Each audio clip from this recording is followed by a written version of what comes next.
বছরের পর বছর নিজ রাজ্যে দাপটের সঙ্গে শাসন করে এসেছেন ভারতের দুই মুখ্যমন্ত্রী। তারা ছিলেন অদম্য, অপরাজেয় এবং আত্মবিশ্বাসী। কিন্তু নির্বাচনে ফল প্রকাশের পর তাসের ঘরের মতো ধসে পড়েছে সেই দর্প।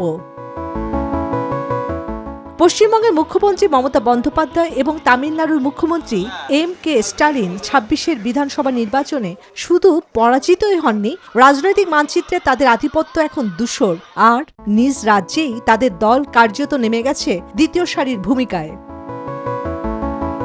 নিজ দুর্গের পতনের পর এখন অস্তিত্ব রক্ষায় কঠিন লড়াইয়ে মমতা।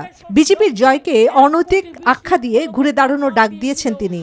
অন্যদিকে স্টালিন বিনয় আর জেদের মিশেলে বলেছেন, ডিএমকে শেষ হয়নি, বরং শুরু হয়েছে নতুন এক অধ্যায়।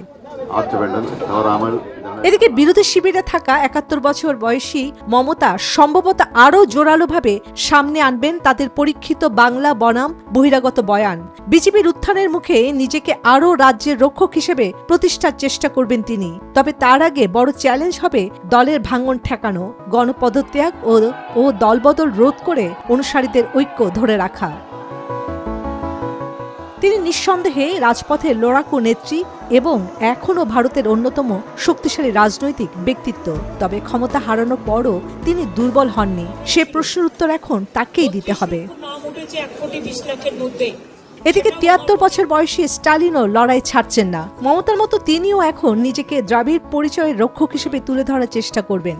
বিজয়ের জয় তামিলনাড়ুর ঐতিহ্যবাহী ডিএমকে এআইএডিএমকে দ্বিমেরু রাজনীতির ধারা ভেঙে দিলেও তার মানে এই নয় যে রাজ্যের দ্রাবিড় রাজনৈতিক মেরুদণ্ড ভেঙে পড়েছে। চন্দ্রানী চন্দ্রা, নিউজ 24।